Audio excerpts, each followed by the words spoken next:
I'd like to call the Wall City Council January 15th, 2026 meeting to order. Carolyn, would you please call the roll? Stan Anderson, Here. Morgan, Here. Husted, Here. Williams, Here. Hawk, Here. Hoffman, Here. Mike Anderson. Do have a quorum. Thank you. Let's stand and say the pledge of allegiance. Deputy Clerk, would you read it? I pledge allegiance to the flag of the United States and to the republic for which it stands, one nation, under God, indivisible, with liberty and justice for all.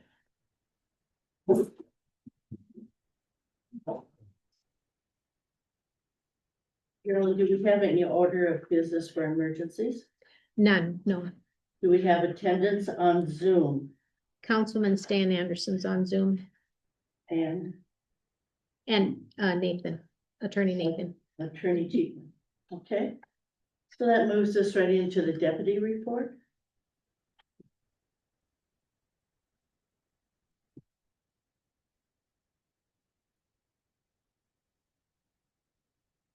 Howdy, folks. December was a pretty standard month, nothing too crazy. A few more welfare checks than probably normal, but that tends to be pretty common, especially around holidays. People want to check in on family they talk to too often. Beyond that, pretty standard, nothing out of the ordinary. Thankfully, we haven't had too much weather, so nothing crazy when it comes to accidents or wasn't anything like that this time of year. That is about it, not too much. Have you been, checking in with Prairie Village? Do you do that on a regular? Yes, Yes. yes. Yeah, I try to stop in there at least once a week. We've had some situations within the past month. So we're trying to make it a bit more of a priority, step in there a bit more often, Mhm. just to visit with the folks in there. Just keep an eye on things in general. Very good. Okay, any other questions? Okay, thank you very much, and thank you for what you do for protecting our town. Would I have a motion to adopt the agenda? So move. Rick has moved, Second. Zach seconded, all those in favor say aye, Aye. opposed, motion carries. Do we have any, conflict of interest to be said? Seeing none, do I have a motion to approve the minutes? So move. Dan moved, Second. Jerry seconded, all those in favor say aye, Aye. motion carries. In your packet was the, claims for this evening. Notice that the city bills amount to $99,709.34. With that one, the Vermeer trailer. I saw there was a $51,000, do we have that trailer? Yes. That was included in the budget when we did the budget process. Perfect. And do you want to explain what that is? What? Oh, yeah, it's a hydrovac, it has a pressure washer. We rented it from Todd before, and it's pretty handy, sometimes we can fix curb stops by just. Boring down beside it and turning it off, putting the new one on, so. Yeah. It's a lot easier to do stuff, so Yeah, it's a good tool for sure. I appreciate it. So that's, we'll kind of jump that up this month, but like you said, it was in the budget, so. Yep. Took advantage of getting it in. Fire department this evening is $822.85. The library is $1,713.06. And the cemetery claims are $435. Is there any questions on any of those? Is there a motion to approve? So move. Zach moved, Second. Dan seconded. All those in favor say aye. Aye. Opposed? Motion carries.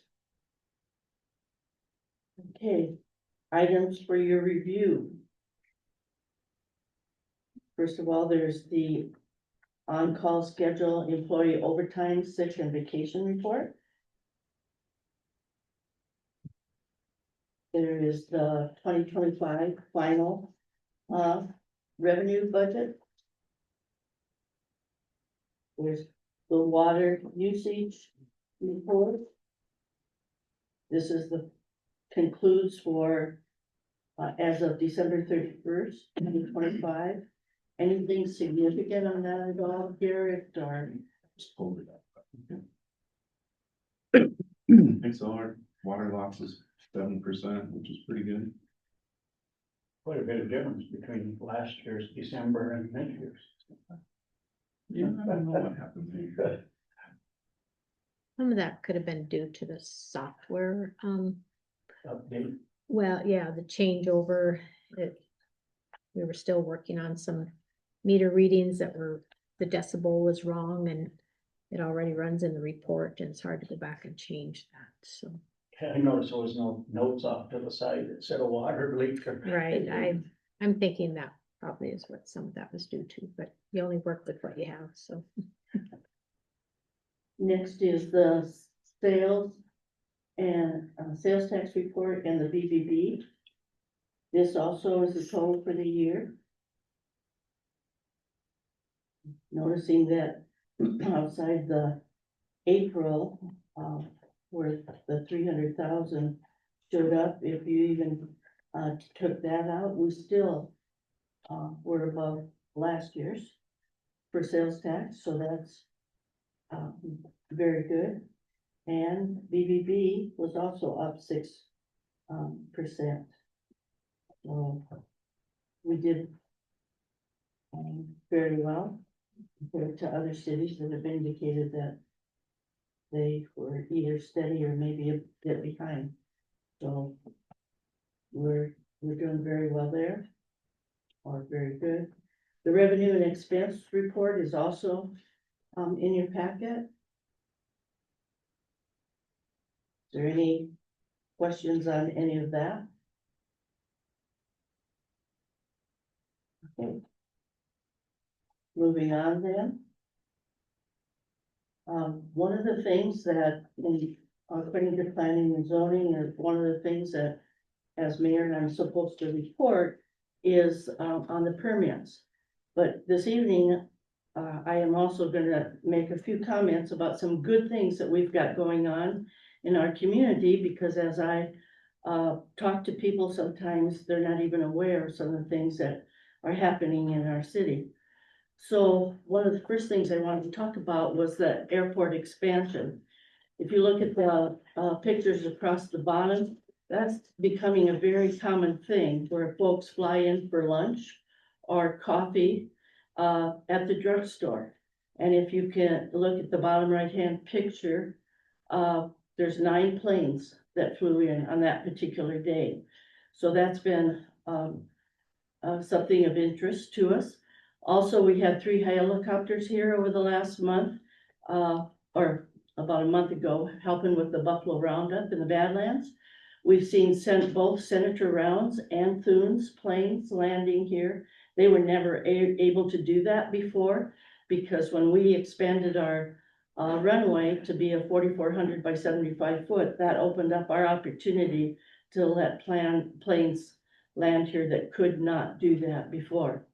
And then if any one of you on December 30th in the afternoon noticed a very large plane flying very low and then circling and coming back and flying very low, that was actually the final inspection of the landing lights that FAA needed to do to verify our airport. So that's what was going on there. They really didn't tell us about that ahead of time. So a lot of us were a little bit surprised when that started happening. Also, Wall was chosen to be a wildland fire seat base. In other words, this base will cover from North Dakota border to Nebraska. There's 3 bases in South Dakota, one in Hot Springs, now one here, and one in Pierre. And as you can see, they've moved their camper in, that'll be their office when they get totally set up. They've got a containment unit there with a plastic liner so that retardant won't be able to be escape, as well as a tank for water where they can mix their retardant. So you'll see more activity on that. They were able to get that far so far this fall. They'll finish in the spring. We also had a business that moved in, Fly Badlands, and so you probably saw that blue and white plane flying numerous times over our city and into the Badlands to give tours. The other exciting thing that we worked on just last week, we have an airport steering committee that meets regularly, and they presented Mead Hunt, our engineers. We have received a grant, and that is to design the apron, which is the part in the green. And they've also set up areas that we'll be able to do hangars, and hopefully we'll move on to being able to set up fuel, so planes will actually be able to fuel here. So those are things that are going to be coming soon. Once this design is finalized, then they will let bids on for a construction company to come in and do that work, and hopefully by fall we'll have that completed. And then another area that we've succeeded in is housing. On the left, you'll see Echo Valley. In March of 22, MOU was signed by the city council and Echo Valley LLC to provide infrastructure.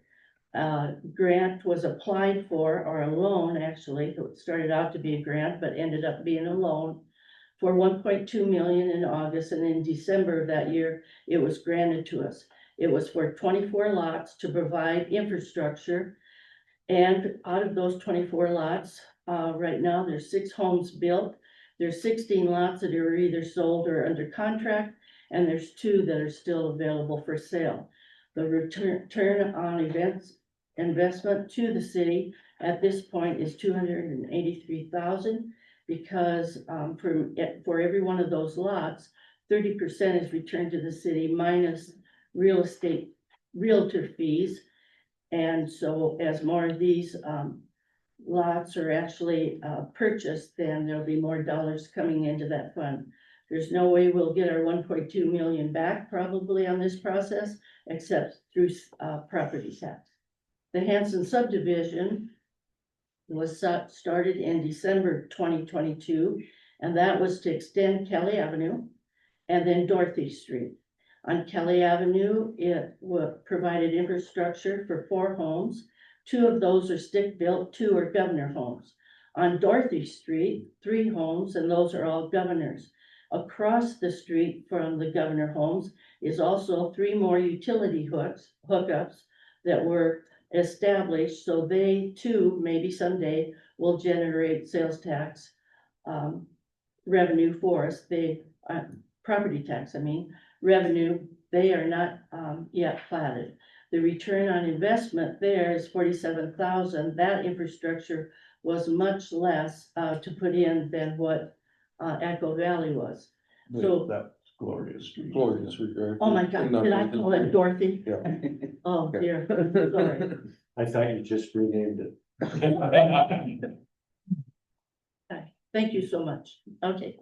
So then getting to building permits, in 2023, building permits were 2.1 million. In 2024, it was 3 million. In 2025, it's 3.4. And of that 2025, 2.2 million of that was for homes. 1.2 million was for business expansions, and then 5,000 was patios, sheds, and decks. And then there's Prairie Village, which it too has come a long ways in the last couple of years. It's been recited. First of all, it's a Pennington County housing building, but they did recite it and new windows. And with the help of the ambulance and the fire department, we did build a relationship and a conversation with that board. And therefore they were able to hire a local, or contract with, a local cleaning contractor. And they also, use a local lawn and landscape person. So that was very good to have, that become a local, situation, because otherwise they were coming from, Rapid City. Meals on Wheels have managed to stay on their tires. And if you have the right, senior citizen credentials, you can get a meal there for $5. The site coordinator, who is also the cook, is wonderful. And if you walk in there about 11 o'clock, you can't help but want to eat, because it is just, aroma that's amazing. The Pennington County, Director, Housing Director, Executive Director, also was down here in September and indicated to the residents that they are working, a little bit more meticulously about screening their residents, realizing that some of the people that they put in, public housing, can't get all the resources they really need in Wall, 50 miles away from what they do need. And so they've kind of helped us with that situation, and that was a real concern for a while, but we're very happy that they are, doing that for us. And as Deputy, Curtis said, the deputies are visiting, frequently. It's just a lovely, experience to go over there and listen to some of those residents and their stories.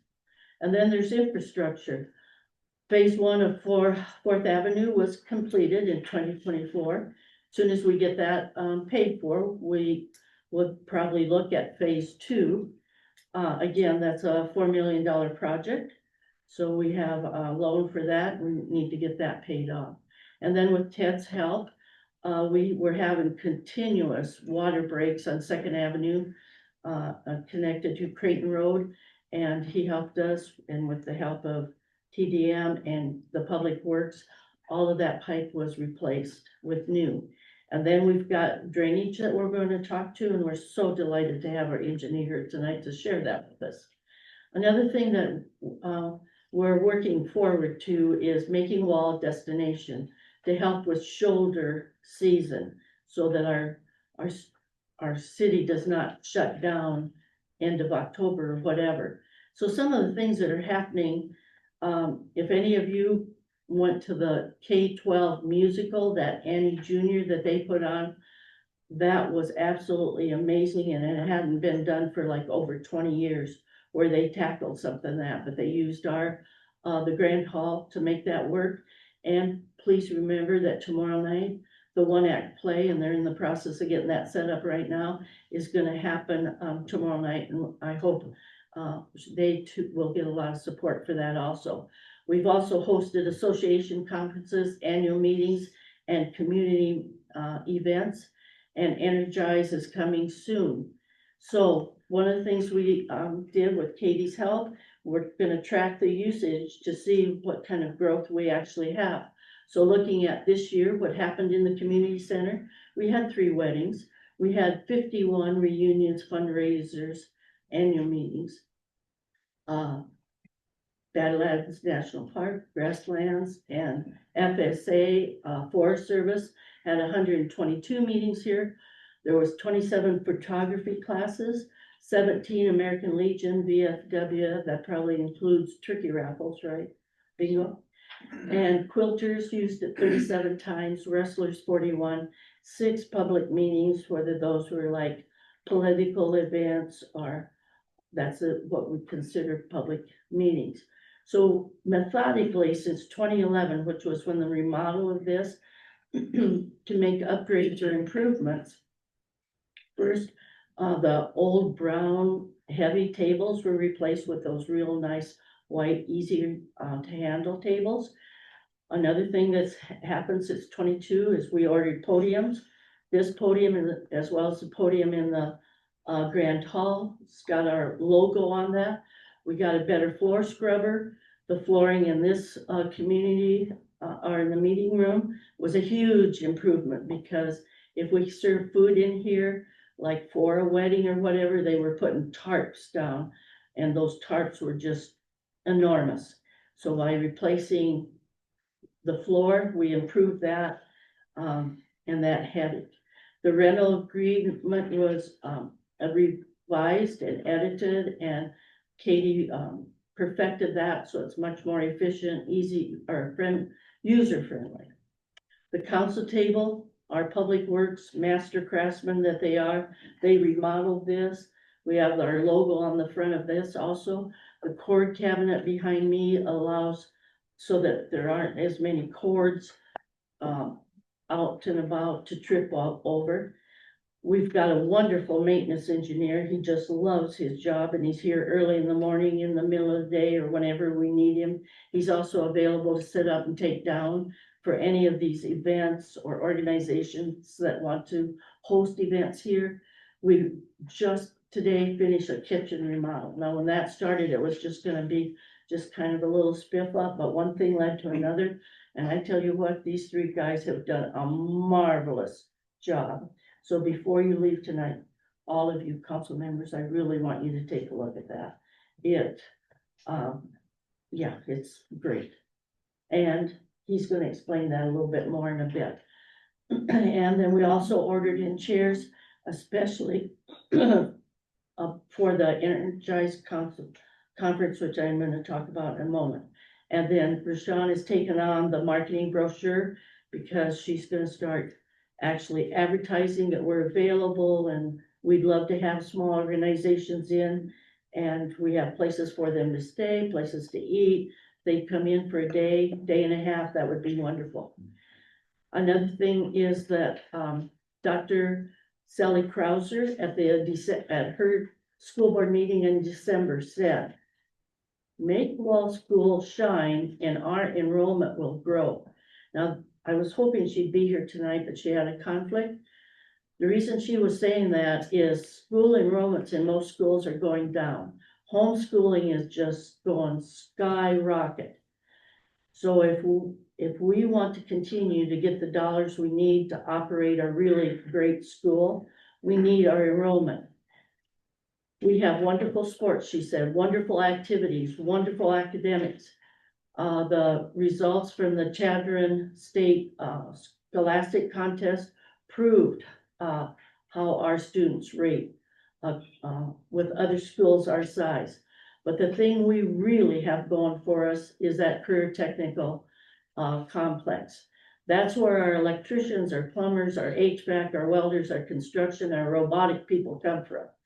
And if there's anything you need plumbers and you need electricians. We need kids to go into that.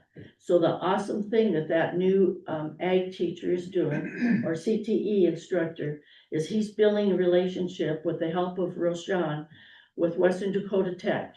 And just as kids scholastically have been able to take dual credits, like JC, when she graduated, she had enough credits to start college as a sophomore. Well, they're gonna do the same thing now with the CTE classes. And so they'll have dual credits that will merge into that other technical schools. The other thing that they're going to do next year is bring adult education down here. So if you want to start working on some electric trade, for instance, they're bringing instructors here to do that. It's going to be very good for our community, very good for our school. She also has this little pitch about what you can do with $1,700 if you're a grandparent that lives in another state. You can actually donate to our school that amount to help maybe a student, a grandchild that you have going here. But she's got a spiel about that, and I was hoping she'd be here to tell us about that. But if you're interested in that, please contact her. So coming events. Well, Badlands National Park is an internationally recognized designated dark sky. There are people that live on coasts that never get to see stars. And so that's a whole new culture that's gonna be coming to Badlands National Park because of that designation. It's going to be incredible. You've probably also heard about the 250th anniversary for the Declaration of Independence. That is gonna be a big deal, and if anybody's got any ideas on how we can, like, in the months of June and July, get on the flag, the American flag bandwagon to make us very inviting, because on July 3rd, please give us rain. Mount Rushmore is gonna set off fireworks this year. there's gonna be a ton of people that are coming through for that particular event. And for us to put our American pride on would be awesome, but I need some help and some ideas on how to do that. And then, top of the line is Energize on May 6th and 7th. This is an innovative rural communities conference. We're expecting 150 people to come in on Wednesday morning, stay overnight, and then it concludes on Thursday at lunch. There's going to be 20 breakout sessions, and those breakout sessions are in the businesses. So that's another great thing for our community, because when people go to hear a speaker in a business and they look around, they usually spend dollars at that event. It has about a $56,000 economic impact for our city in 1.5 days. We are very excited about that. There's a site committee that's working on that. Carolyn, Katie, Dawn, Roshan are all on that, as well as some staff from SDSU. So look to hear much more about that, but that's gonna be a very exciting event. So one of the things I did is I sent out a note asking the council members and the staff, what did the city do well this year? And what can we do better? Well, survey said what we do well. Our public works crew is amazing. They absolutely are phenomenal, 3 guys that work together well. Airport expansion has been very good for us. It's going to continue to do that. Our hope is to well, we know that hangars are a really big deal in the Black Hills. Hot Springs is first, full, Sturgis is full, and so is Spearfish. Rapid City really doesn't entertain small planes so much, so bringing hangars or building hangars here is gonna be a great economic boost for us also. Also a thing, one of the comments was that we do try to listen and we respond to concerns.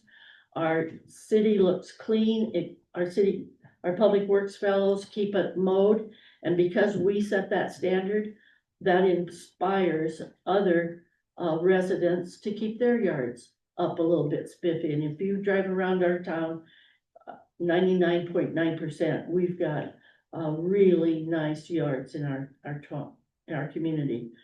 And we've been very proactive in housing and infrastructure. But what we can get, or what we need to get better on, is our communication, and that's why Katie is working hard on the new website to get a new alert system out and find ways to communicate with people, because we lost the current. Another thing that we can do better that was indicated, sidewalks and walkways. We should not be expecting people to walk in the street. It is not safe. But if you have a blocked sidewalk, that's a problem. So I applaud the people. There's several people that have on their own redid their sidewalk because they thought it was cracked or out of shape. Well, Drug just did it recently. We had a building permit applied for, and they're gonna redo their sidewalk when they put their new garage in. Even if you just did it in red rock, if the cement is gone and you can't afford that, just somehow improve that walkway so people, if they choose to walk in the street, that's on them. But if they cannot walk on a sidewalk, then that's on us. Another thing that was suggested that we need to do better is be more open to new ideas, especially our younger generation, because we are getting a lot of young folks that are coming back. And we need to listen to those and be open to new ideas, not just that's the way we always did it. And we need to be very aware of conflict of interest and how we take votes on the council. So, moving on then. Agriculture is the #1 industry in South Dakota. Tourism is the second. As Lieutenant Governor at the time, Roden said, Wall's the epitome of where the 2 main industries in South Dakota meet on Main Street. With Dakota Mill, our ag folks, and tourism on our busy street where we bring, I think your numbers were, say, 10 to 15,000 a day. So we do serve year-round residents, and we try to provide visitors with a great experience. If there's anything that I've said tonight that you would like to make more comments on, please do email me, send me a text, give me a call. But if there's other things you think that we can, improve on, please do let me know that. So that completes my report. And do we have anyone that wants to make public comments tonight?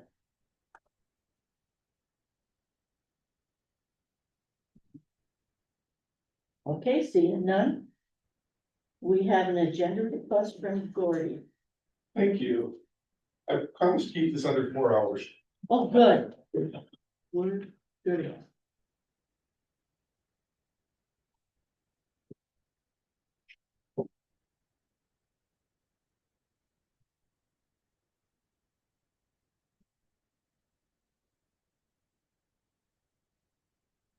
I see two around, just I'm gonna do some opening comments and I'll get to those in just a second. Second. Good. Here, we go. Sorry. First off, I'd like to say, you know, when you put in the label something as an agenda request, it might be helpful to actually say what folks are gonna be talking about in that agenda request. This one just says agenda request, Gordy Kraut. I'm actually gonna be talking about the convenience fees and the credit card fees and things like that. Actually, mine says that. It doesn't say it on the agenda. So Oh, when people I see. read the agenda, Oh, I see where you're going. Okay, Yeah. thank you. Good. I think it'd be helpful for folks if they want to make additional comments and things like that. Sure. So, just to get started, I put in an agenda request to discuss the convenience fees that was implemented last month and is still being applied this current month. I discussed this at a previous council meeting and stated that the new rates probably should be approved by the council. And then the following meeting, the finance office said, and correct me if I'm wrong, said that the council would have to vote if they did not implement those fees. So, and to me, that didn't make much sense to me. So, and sometimes state and local rules just don't make sense. So, I did a little research on my own. By the way, it's not about the money. It's really about the process to implement the new fee. If the council needs a rate increase, go through the process, do a rate increase, vote on it and call it good.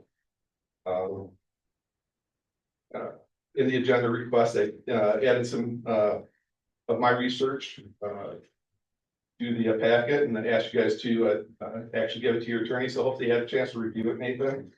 And yeah, Okay, good. And and you're listening, right, Nathan? because Yes, I'm on, yep. I'm not a lawyer. But I've done plenty of regulatory stuff in my life and know how to read state rules and things like that, so.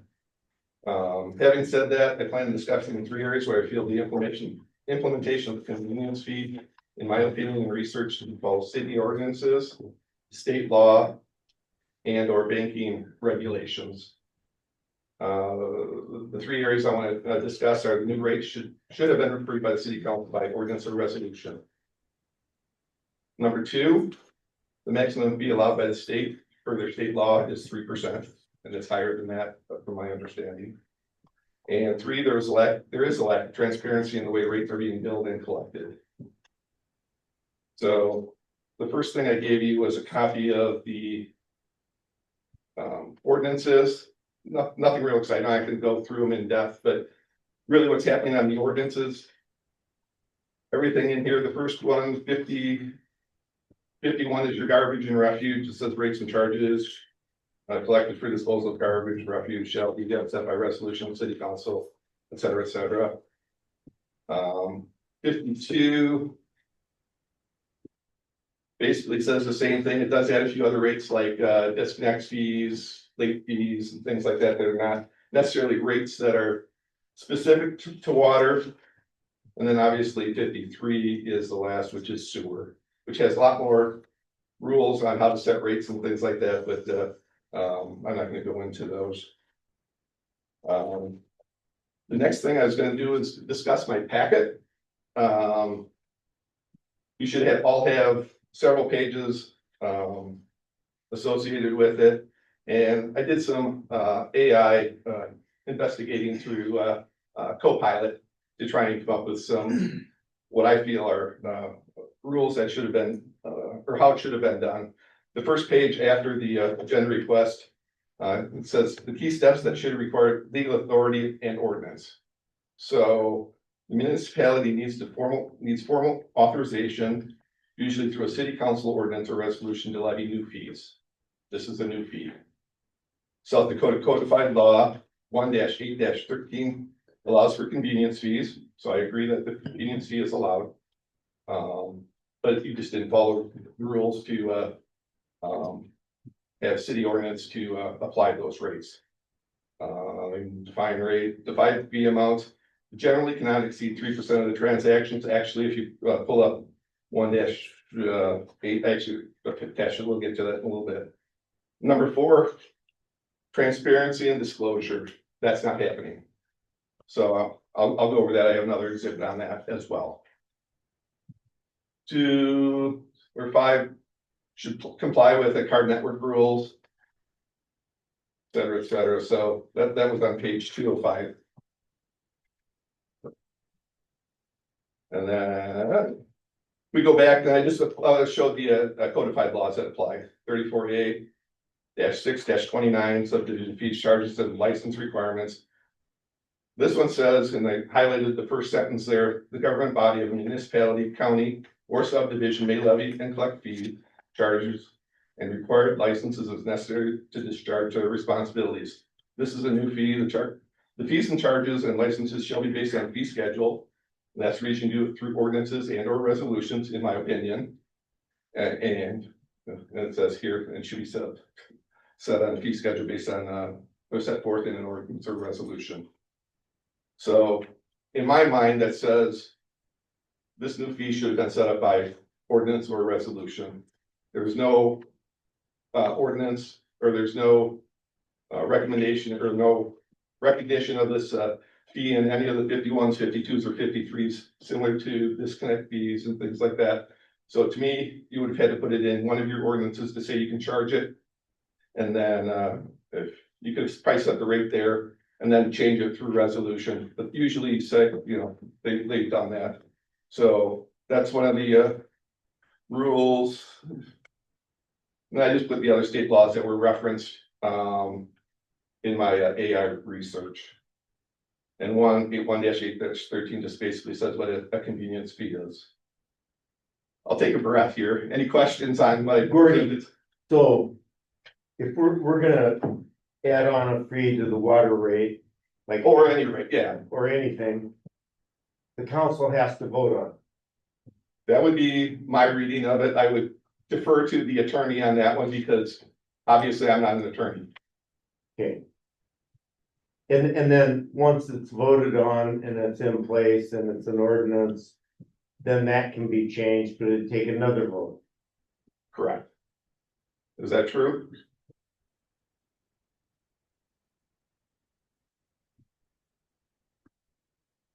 You're on mute. Oh, there you are. Okay, repeat the question, please. Right.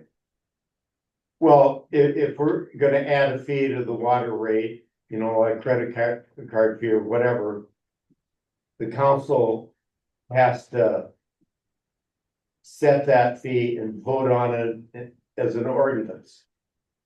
And then if we're gonna change that down the road, we gotta say what we're gonna do to modify it and then vote on it again. I'm gonna say not quite, Rick.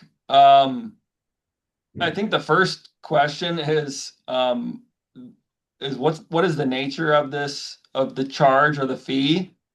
My understanding is that it's not a fee associated with a city service that's provided, but it's a fee or a charge from the credit card processing company or the platform that's used to process those payments, and that it's passed on then to the customer.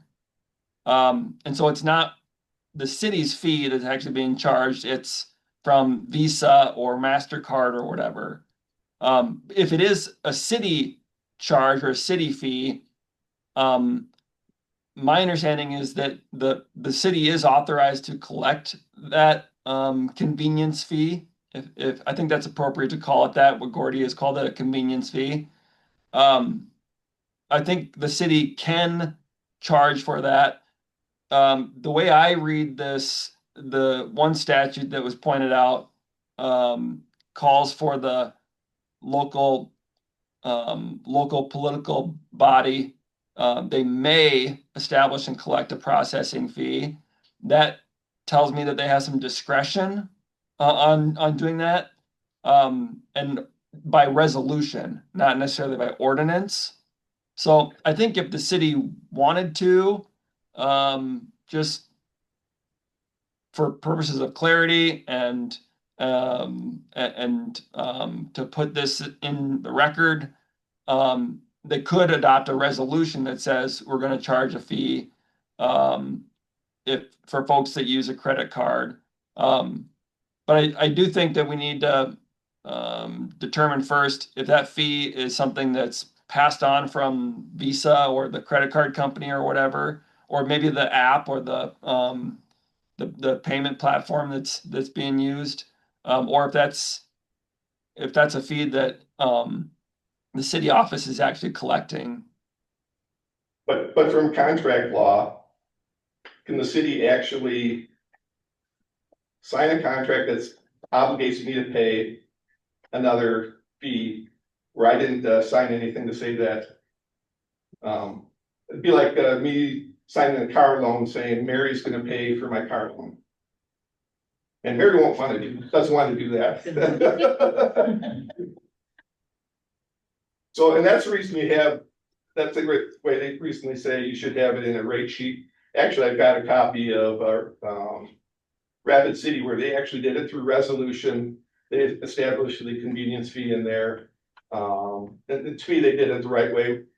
We can argue whether the convenience fee is appropriate or not, but to me, I think they did it correctly. Rapid City did. I don't think Wall did. Okay, so Katie, could you clarify, where's this fee coming from? Can you explain that to me? From Remind me. the software companies. It's a third party. It'd be their like Visa, MasterCard, or whoever their e-check company is that's running those. It's coming from them. That convenience fee is never going into a City of Wall account. It goes directly to that party, not to us. Who sets up that fee? The software company does. I don't think so. Who sets up? Do you have to charge it? Do we have to charge the fee? Mhm. It's, you can choose to absorb it or to pass it through. Correct. But in order to. So it's an optional fee. In order to absorb it, that would be 10,000, we figured it up, it'd be about $10,000 a year to absorb that. But the finance office doesn't have the authority to set that rate up, in my opinion. Which is why I said that the council would have to approve that, because that's a $10,000. That is why I said that we would have to have approval to charge it, is because they would have to approve that. To not charge it. To charge, yes, to not charge it to the residents, the council would have to approve us covering that $10,000, because I done the, math, less than half of our residents actually were using electronic payment, and so half of our residents were still doing checks and things like that, so they would have to determine whether or not that $10,000 was whether they felt that they wanted to pay that or not. And see, I see it the other way around, saying that, I have no idea what your rates are. There's nowhere that is, I can go on the city website, on city resolutions, city ordinance. There is nowhere I can go and find this rate. It doesn't show up on my bill, which is another story all in and of itself from a truth in billing. The reason it doesn't show up on your bill is because we don't collect it. Yes, you do. No, we don't. We do not see that money. It goes, just the amount that's on your bill goes into our checking account, and that fee gets to the.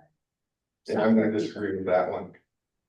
I don't know how you can argue with it, because I do the finances, I collect the revenue. Well- It's not collected. But my bill says it was, you only collected $78.43. But actually, if you look what was taken out of my account, it was $81.43. And it says City of Wall, $81.43 was taken out of my account. But I can show you in my bank rec that it was not put into our account. And also on the bill, if you're gonna be,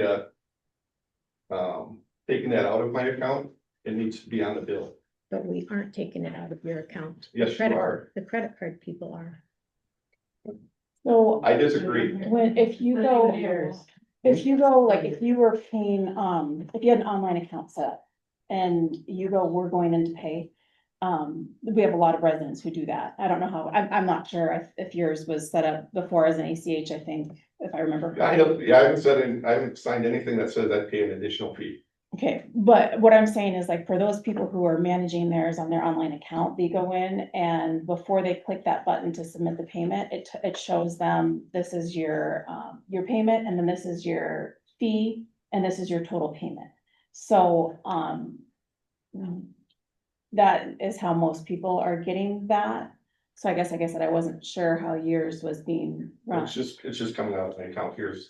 You were an old ACH, and so it would have been on the back of one of your bills at one time showing. And that didn't even tie to what you're charging. $3 for the e-check and then the 4% for credit card.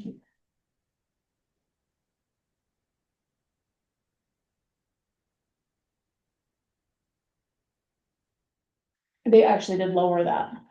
The $3 is what they said for the ACH for e-check, and then the 4% for credit card.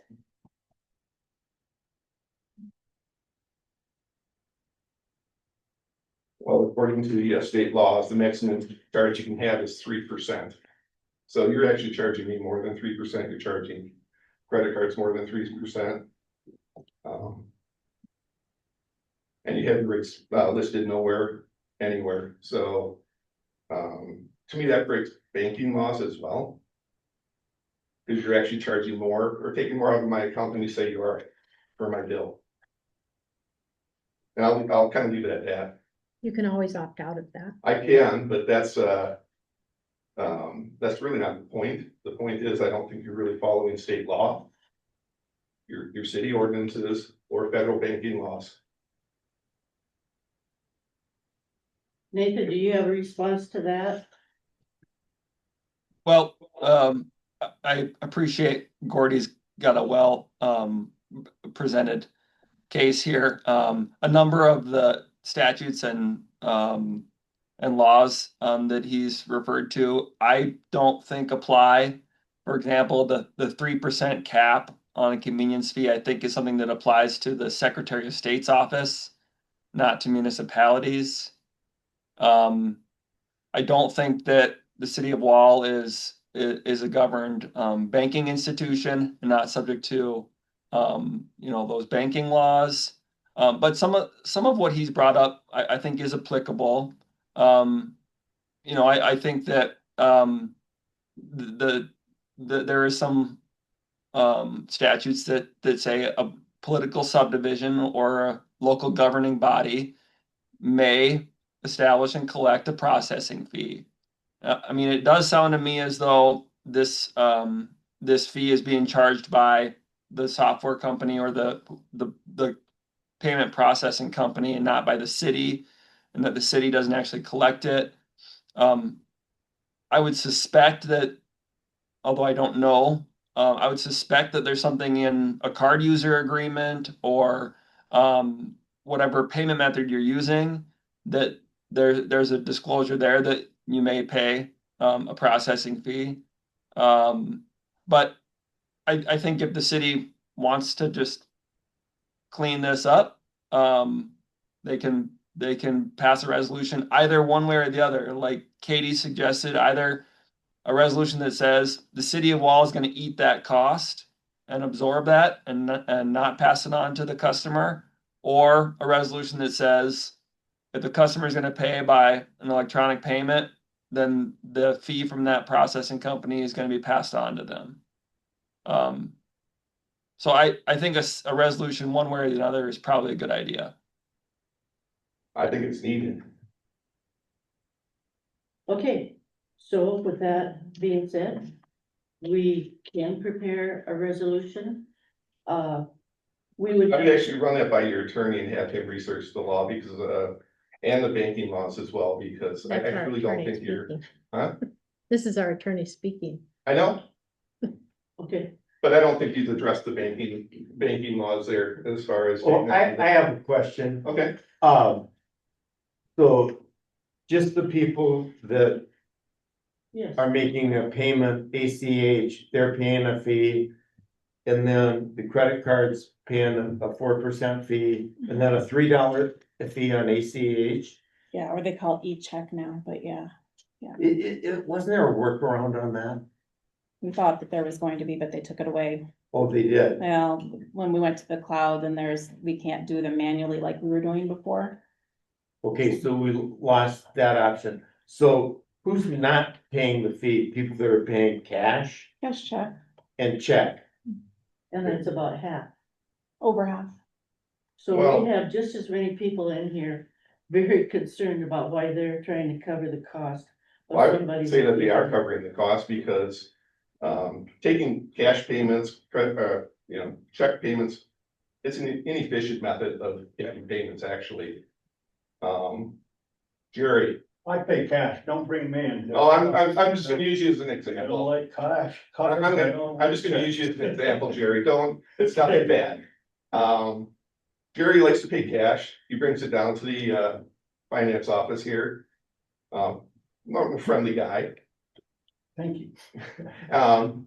spends, drops off his cash, spends 4 or 5 minutes talking to Katie and Carolyn. That takes time, that costs money. I don't know exactly what their pay rate is, don't really care. Somewhere in the 40 range, maybe a little less. Yeah, Oh, not Katie, I think Carolyn is. no, What, 37, 30, but, well, it's, and you add in benefits, which is about 50%. Okay. So, and the reason I use 40 for a dollar amount, I know it's probably a little less, is it makes the math easy on me. 40 and 50% is, $20. So that's $60 an hour roughly. It's $1 a minute. So if he spends 5 or 10 minutes talking, that's $5 or $10 that he's accrued of their time, taken of their time to make that payment. So there is time involved, it's inefficient. Not that they're inefficient, I'm not saying that. I'm just saying, we're a front, people walk in, you get distracted, it just takes time to process payments, collect and things like that, so. I'm gonna disagree. We're still a small community, and as a small community, we like to visit with each other. We pay these girls for their 8 hours a day. That wasn't the point, Jerry, I totally agree with you. So That's there's half part of of being our a small town. community must like doing that, or at least mailing a check, so they go to our local post office and say hello to the other people that are, we're still a small community. And that was the point, Jerry. That was actually the point, is that takes time to process those payments because of those kind of things. But it's a bonus for them girls for me to come visit with them. Jerry, that is crossing the line. That'll leave it, are there more questions? Well, and there is also the point of, for the most part, our people drop their payments in the box. yes, But then when we do get those people that come in and drop their payments, we also learn about things like street lights that are out on the street that they That's tell us about, or or dog they that's ask been questions running about how to loose, get on or- code red or whatever. So we it's learn an about a lot of opportunity to things educate. to improve too. Yeah. So just a. Well, I beg to disagree with you guys on the your interpretation, but I actually asked Nathan to do a little bit more. Okay, I do think we should check into the 4% versus 3% and maybe have Nathan look into how that legally can be done. We need to be looking into some of that stuff. Rapid City did $1.95, I think, for each check and 3% for credit cards. Well, according to the news, they had quite a controversy over this same very issue. They had, yeah, they were trying to do communication too and get the word out, so they had pushback also, and that's kind of a chain, but we'll certainly take your comments into consideration. We'll work with our attorney and we'll, And I can understand Rapid, that they would probably like the credit card and the e-check. If they were to have to open up and input all that manually, I get that, you know, Mm. Rapid's a lot bigger town. And I do think, which, I mean, I'm just as a side note, our software company is not gonna change, like. If Nathan comes back and says that 3% is the legal amount that we can charge, it's not that our software company is gonna change what they're charging us. We'll just have to absorb that Right. 1%. So I just, as, I mean, not that we shouldn't do that, but I don't think it's gonna, I'm positive they're not gonna make our software company charge us any less, just so you guys are aware. yeah. You're the one that sets up the 4% as a, item in the, rate table. Is that No, correct? no, they do. I doubt it. Would you like to see the contract that they sent me, that they set up and sent to us? I can show it to you. It's in an email. Well, and the comment I made, Rapid City changed their utility system too. And when all that went through, that's what I was referring to, so, yeah, bringing something new in usually causes some concern. So, okay, if there's nothing further on that, thank you, Gordy, for sharing that information. It's always good to learn more about South Dakota codified law. And so, Ted, would you like to take the floor? I will. Thank you.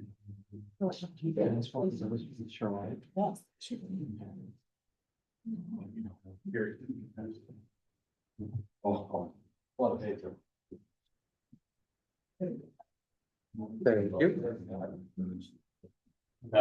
you haven't? That part, I think we did. Okay, if you have the letter, that's fine. Yep. It's not a bell. Okay, that's fine. You can hold here. Oh, I got two. Oh, no, you're supposed to have two. I'm different. Okay. Aaron, I don't know if you're able to share that map on the screen or not. No, okay. I got it. All right. Ready? Yes, I do. Hey, thank you for the opportunity to be here tonight. Talking about drainage for the city wall tonight. And we have put together a package here that you have. I think you have a printed packet, kind of a dozen, 15 pages there.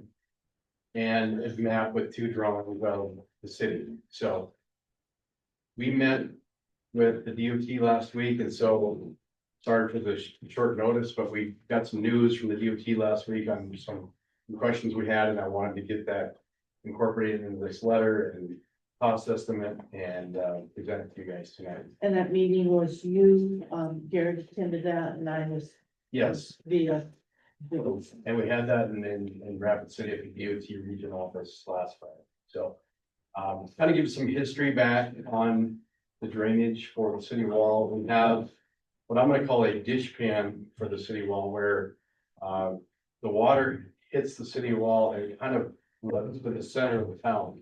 Okay, it doesn't run over the wall, it doesn't run away from town, it kind of runs through town. All right, so from the areas south of I-90, south of I-90, all the way Walkers, all the way towards that area out there, 100 acres or so drains to the east and north, okay, northeast. So with that, there's been drainage situations in the towns for probably decades, am I fair to say? I did talk with Greg Marengo, your former city engineer that actually started in the 70s and 80s and did a lot of work in the city. And so he did give me up to date on a little bit of what I had, I guess expected, is that the detention cell it's out near the dinosaur, out towards the end of Houston Street. That was constructed in the 80s kind of as a result of a lot of drainage and so forth coming to the city and becoming an issue, okay? So that small detention cell was built in the eighties. It does slow down the water as it comes into town from Old Highway 16, I-90, kind of comes to north. With that, last year and some other instances over the past few decades, right? We've had some extraordinary drainage, high intensity rainfalls generally that hit very quickly with a high intensity and end up causing some localized flooding along the drainage channel. And specifically, the area that we're talking about tonight is between Husted and William Street and from Sixth Avenue to Seventh Avenue. Okay, so that's the primary area where I guess we met with the street committee, the drainage, talked about drainage, and that was the primary area of interest. There is a significant amount of water that flows all the way through town, through Glen Street, to Fourth Avenue, to, the public workshop, or Stan's Corner, and Dakota Mill.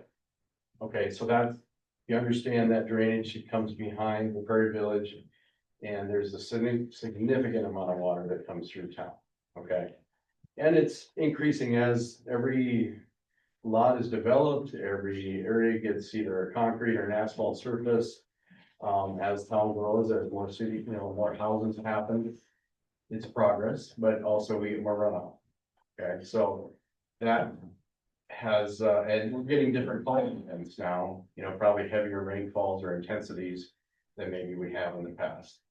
So with that, we do have some localized flooding and some issues there. And what we generally will do is take a high level elevation map and try to understand what the drainage is doing, where we can divert it, how we can manage it. The city wall, we have some extremely flat areas. Okay, so one of the flattest towns in western South Dakota for sure. So we deal with that. And what that does is we don't have good elevation data. We don't have 1 foot contours of elevation or 2 foot. We don't have good survey data out in some of these areas. And so the areas specifically we're talking about from Sixth Avenue to I-90, we don't have any survey data out there. And so with that, the discussion I have in here is dependent on us picking up some survey data, spending about a week in the field and a week in the office, managing that data so that we can pick up elevations and actually understand where that water is going and why it's going where it's going. Okay, so that is how we'll determine exactly what we'll end up recommending here. So with that, I apologize for the length of this, but we've looked at 7 options, honestly, to try to help the city out. And to be fair, a combination of a few options is probably the final result of where this could go if the city decides to move forward. I'll talk briefly about each option. So option 1 is diverting water at I-90 so that water doesn't actually enter town. And so it ends up traveling east away from the city and ends up going down the hill. Now there are some projects and improvements that would have to happen for that to occur. And so the DOT said, hey, we are receptive and we'll listen to this option. City will have to pay for those upgrades. If you'd like to do this, we have to review it. We have to make sure the interstate won't flood. We have to, make sure everything's safe and the ditch won't erode. But they're open and receptive to listening and cooperating with that. That's option 1. Option 2 is to divert water. I'm gonna call it over the hill, over the wall to the east. So we're actually going against the grade towards the bike path through, around the pasture area, basically extending 7 further east. And these are all ideas and options that would have to be vetted out, and we would have to secure easements or land acquisition or, a variety of things with that. That one is fairly expensive, fairly difficult, okay, because we're actually going against the grade. But we can get rid of the water and put it over the wall. and send it so it doesn't actually go through town. So that is one option. Houston detention pond upgrade, option number 3, so expanding that detention cell at the south end of Houston towards the dinosaur area. That's another fairly expensive option, over $300,000 to do that option. It would detain the water longer, it would create more volume there. Because what happens now, it sounds like in about 45 minutes, 30 to 45 minutes, that detention cell actually fills up and starts to overflow. And flow down Houston Street, flow, out the other sides of the detention cell. Because there's not enough capacity in it to really should be able to hold a 2-hour storm. Option 4 and 5 and 6 are 3 options around William Street and Houston Street and 6th Avenue. Some small ditch improvements down the alley. Some berming to direct water down William Street or down the ditch between the homes and the apartment buildings there between William and Houston. So those 3 options are somewhat connected. And what we have is some in-between yard drainages that are fairly minimal. I'm gonna call them minimum swales and ditches. There's some trees there. There's, maybe some obstruction with trees there that could be looked at. There is a city 15-foot wide right of way through there for drainage and sewer right now. So that would be where that would go. We would likely need private easements as well on top of that, for that to happen.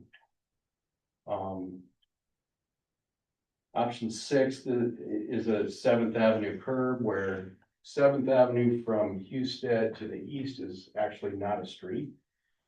It just turns into grass and a little bit of gravel there. And that area is kind of a low-lying area and has been maybe a plan for a future street of someday. There's not a huge benefit to extending that street as of right now. Maybe there will be in the future. But if that street was constructed, I think we would have an improved situation here. That water would be contained in the street. Ted, where's that at? What's the number? Yeah, 7th and Houston, 6. 6, Yeah, I'm sorry, the number, 6 is the number of that. okay. So that street, again, is just grass right now. As development occurs in the future, that could be extended. And it would likely improve the drainage situation that we have happening there, okay? That would not solely, some of these options won't solely solve our problems, but they will help solve our problems, okay, combined. And so those are the 7 options. And really, I don't need you to make a decision on them tonight. What I would ask, if you want us to proceed further, we will need to go out and do some surveying. And so what my approach would be is to go out and do surveying and estimating about $10,000 or $12,000 for surveying to do that work.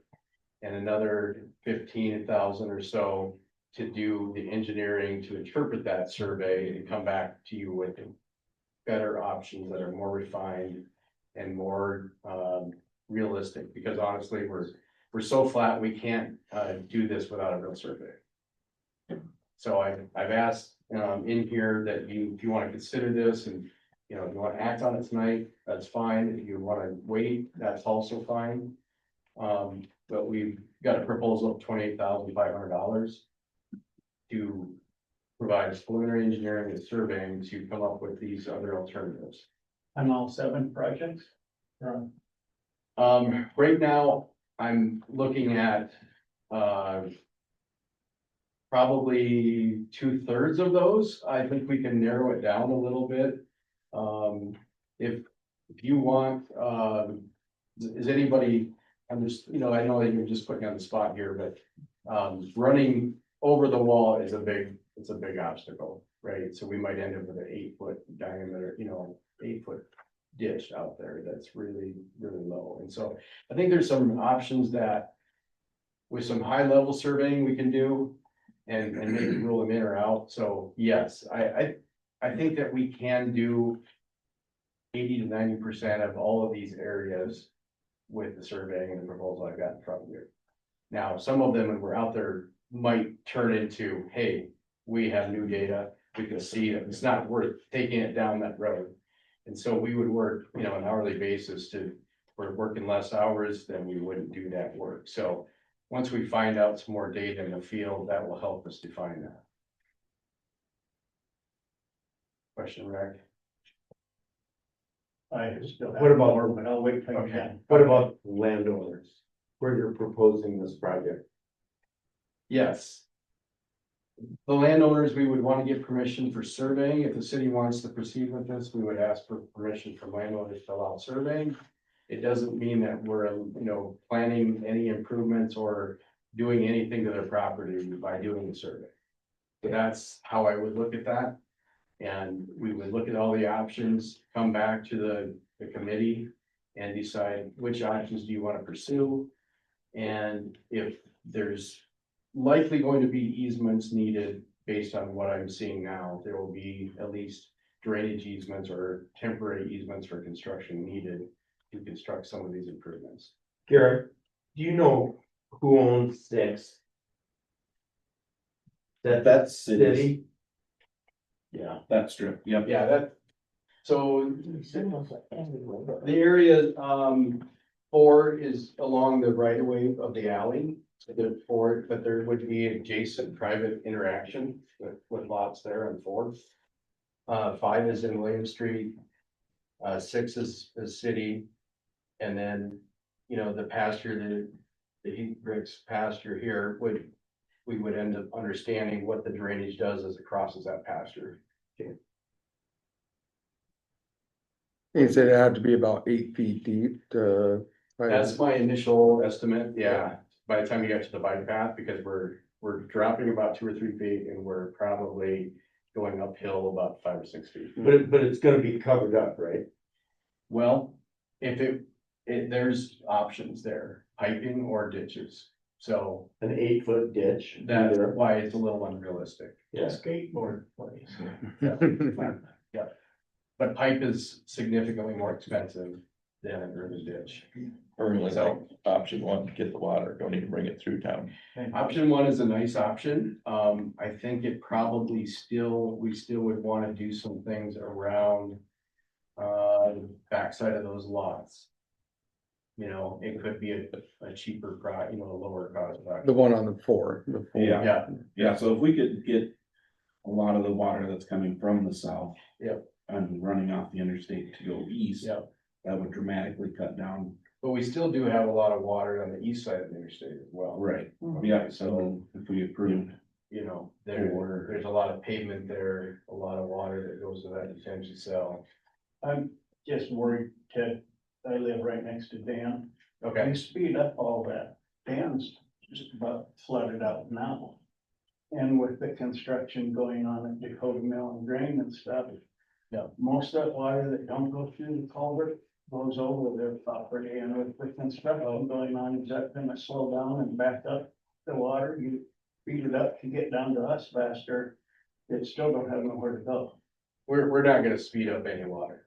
Let me stop you right there, because Yeah, the so only thing we will do with this project is This slow water. down this. Slow it down from. Yeah, that we may divert it in a slightly different direction. For instance, there was a plan I found from the 90s. I did a lot of research, back in the 80s, 90s, 2000s. There was a plan there that I don't think actually got built. Okay, that would have taken some water down William Street and would have maybe alleviated some of this work. Okay, so found some old documents. And I think that there's some improvements there I think we can make. Didn't years ago landowners have rights to the water runoff that ran up from through town and out to the north? I mean, that's still the case, yes, Is it? yeah, and we really wouldn't be, changing that through town, and it would get to the north. But going on I-90, you're out. The I-90 route, that's gonna be a DOT decision, the way I look at that. And I understand there actually was I don't have this in writing. I think there was more discussions back in the seventies and eighties about the interstate and when that was built. And don't have anything in writing, but I think that all the intent was that it was supposed to go down the interstate right away. And the interesting thing about that, Ted, and this here, you already shared this with him, Garrett and I went out there and looked at that interstate ditch. And they have got some major stuff that they're gonna have to fix anyway. Right. And so that's gonna really cut the amount when you indicated that we would have to help pay for it. It's not, they got so much stuff to do that, cause they got a problem going there. They do. But they may not have planned to go fix that for a while. So that's a little bit. Oh, yeah, they're probably, you know how that works, a year away or whatever. But they can't let that go too long. Yep.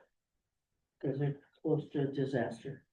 I just have a question. Yep. Oh, sorry. So we also have a river on Seventh and Northeast that comes from both directions. So does any of this address the water coming north on Glen Street, heading east on Seventh and then north again?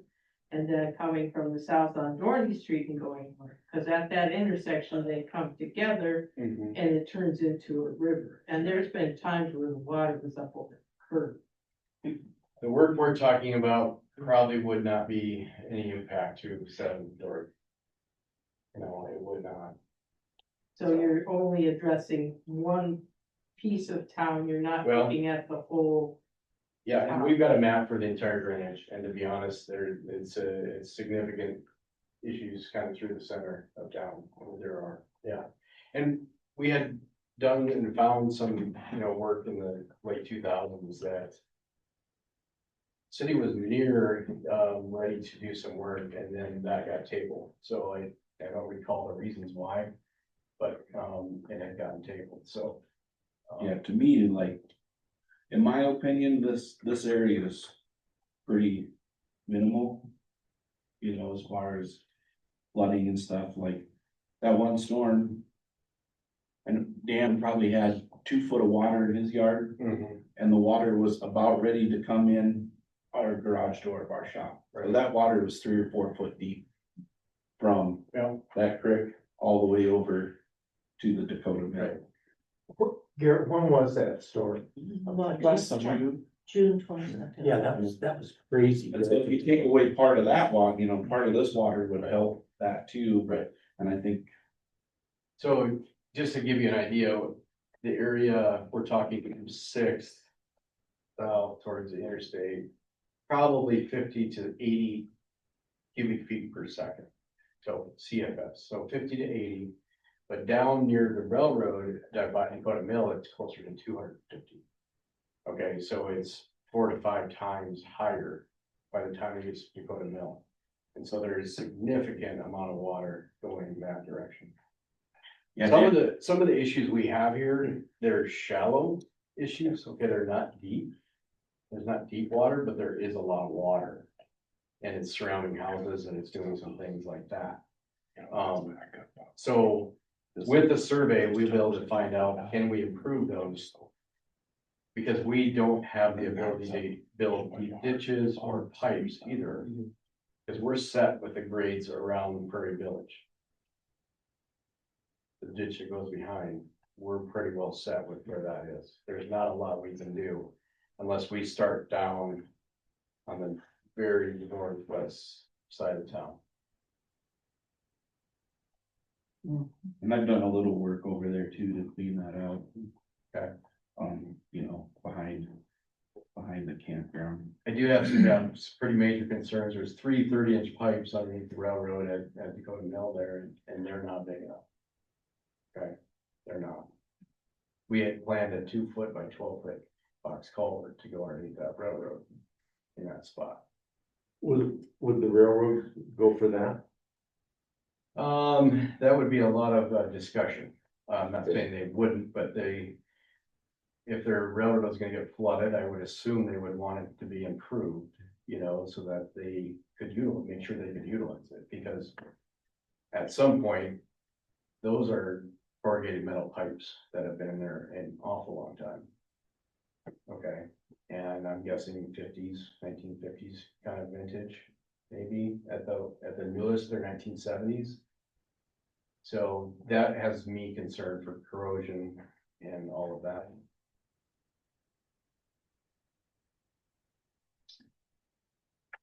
Well, Carolyn. How's our budget looking for? Since we're in a new year. Yeah. Looks like the money's there, but Think it's about not it. in the budget. I hate to say it, but that's kind of true. What'd you say, Jerry? I said 20,000 to think about it. That would get you your elevations. So we get our elevations and we would be able to select some projects and then we would then reset, come to you. Because we have to pick some projects. Because you have pretty good data north of 6. Yeah, at least from Glen, from Glen towards Dakota Mill, we have pretty good data. But this, no. Almost nothing from 6 though, yeah. And all these times, we've never done any elevation studies, because I mean, it has come up a lot of times on the drainage. Not from 6 towards the interstate, no. Right, that's what we were just talking about. But yes, From from Glen like here Street, over, they have a bunch. But yeah, here, from Glen Street down to Dakota Mill, we actually have really good data. Okay,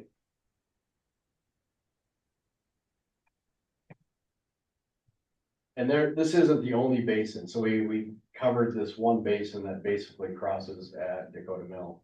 There's another basin that is, basically the boulevard and the areas, towards the school and end up toward Myrtle Street. mhm. So I call that the Myrtle Street drainage. There's another basin there that also has some issues that we have not looked at. Yeah, so everything from like the auto livery west down the boulevard from Main Street west goes along the railroad tracks underneath the railroad tracks right out here and then on the other side of the campground. And Jerry, one of the reasons I recall we didn't look at this area is because there was a lot of focus from Dakota Mill up towards Fourth and to Glen. And that was where the primary problems were in the larger flows. We know there's larger flows there. We've seen it and we can calculate it. And Dan's seen it too. what is the high cost on the detention pond up? A lot of earthwork, a lot of dirt work there and excavation. We over double the size of that. And modifying some piping and an outlet structure. Would you go deeper, Yes, so it would fill? yeah, we go deeper and wider. But then once you did that, there's only one culvert out of there. Yeah. And then what do you do with that culvert and that drain that goes Well, and that's part of on the, that part back of the thing alley? we still would have to look at. Doesn't it eventually turn into a plastic pipe Yes, on the surface? yes. Yeah, that just kind of, that slows all of that water down is what that pond. Yeah, that detention cell right now is slowing the water down and then it comes out at a slower rate. Mhm. Could be a lot faster through there. But if you made it deeper and. It wouldn't be a lot deeper, it would be more width than Okay. depth. But that culvert would work, we wouldn't have to start. No, I do have the pipe included Oh. too. There's some piping work too. Yeah, cause isn't that pretty close to the surface, the It pipe? is. Yeah, where it comes out. Yeah. To the north, yeah. Okay, gentlemen, what it, do we want, we think about this? Do we want to give them the go-ahead to try to do the surveying?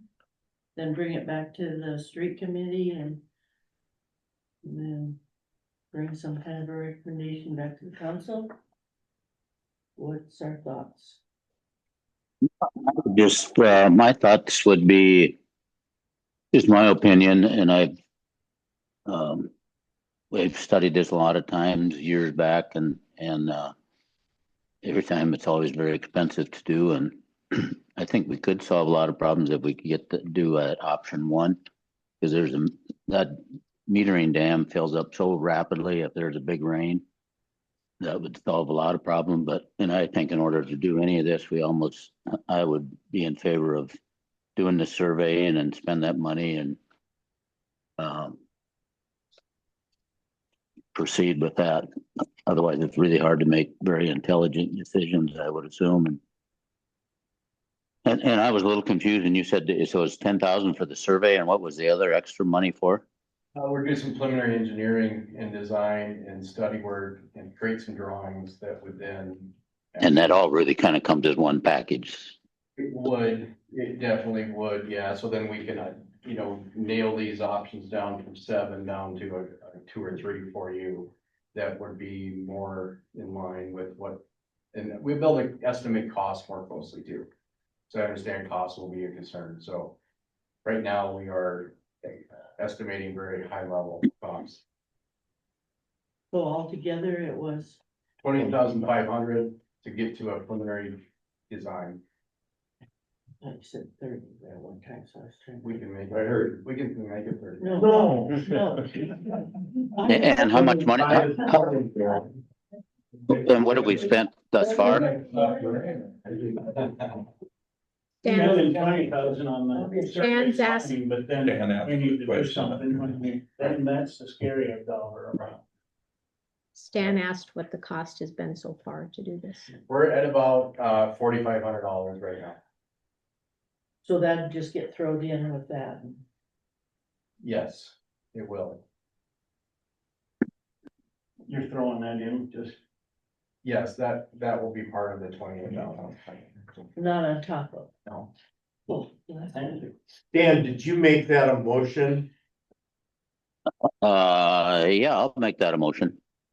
And I'm totally flexible on this, but I think we should proceed, and that'd be my motion. Okay, so Stan has moved and Rick has seconded that we. Would you like to? That we. Well, we proceed with Kit's plan to analyze the situation and come up with more realistic and accurate ways to pursue this, which is a big complicated problem, but we put it off before, and drainage through wall is really a hard issue, and we're just gonna have to chip away at it. And this area did this area affect down by dams and It will contribute to it, yes. in that last flood? Yep. Okay. Okay, so it's been moved and seconded. Any other questions or comments for discussion? All those in favor say aye. Aye. Opposed? Motion carries, sir. Okay, thank you. Good job. Okay. Thank you. And thank you for setting that deal up with DOT. Yes. That's right. Making that possible for me. I appreciate that. Okay. So then, next in our packet, I'd like, keep the stage for a moment. We have a concern form file. And the concern form is that this person has had drainage that flooded their houses. And it seems to come from runoff. And the bottom line, he is asking that we give some attention to this, which I think we just did. But and you saw the concern form, is that true, Ted? Yes, I have it. And so with that being said, my question is, if the city does step up and try to make a plan, which isn't gonna happen overnight. Right. And we might get snow about April 1st, and we could have a runoff. Is there anything that the citizens along this street or this part of our community could do for themselves to help mitigate their flooding, because they do get flooded? Yeah. I'll just kind of addressed it. I think there's 3 options in there. I think there are 4, 5, and 6 that would be specifically aimed at helping this situation, improving it. The one thing I guess that some folks could do is trimming trees and bushes and making sure that the swale and drainage is cleared. So that along the lot lines there, that drainage could get through. That's probably the one thing they could do right now.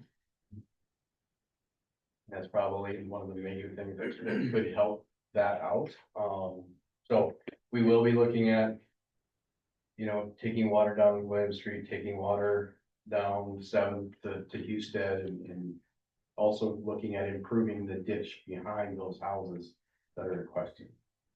Yeah, cause some of them, I think over the years, the stuff is built up on the chain link fence, so when we do get that rain, it builds up high and then it goes down, well, that water can't get Back out. over the grass or over the dirt or through the 3-foot firewood that's stacked on the fence and some of it was. I think We keeping can- those we can all areas help each clear, other out, keeping yeah. the fence, you know, cleaned out, those kind of things could help.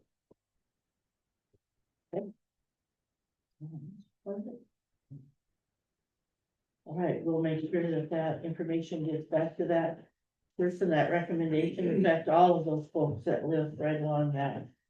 Area.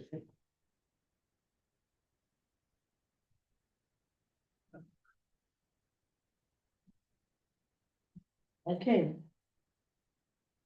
So that brings us to the superintendent report, and she was not able to attend tonight. But she did share some information with us, and I will pass that along very quickly. The school finished their fall semester today, and teachers have a work day tomorrow, Friday. The One Act play is at the community center at 6 o'clock tomorrow night, and they've been in there this afternoon setting up, so they are getting ready. Roshan met with the school board building committee about trying to partnership with some funding to help explore some development things that the school district is working on right now. 6th graders just finished the hunting safety course today, and then they took they went out to the shooting range west of Hancock's and used that facility. Freshman Impact will be held in Wall. This is the 20th year for Freshman Impact. It's going to be on April 29th. And CTE job fair with other schools is going to be at the Wall School on April 16th. So that completes her report that she wanted to make sure that she shared with us tonight. Okay, that takes care of the superintendent report. And so, Fran, the chamber report, please. Hello. So, we got someone hired, but I found out that we were missing a step, I guess.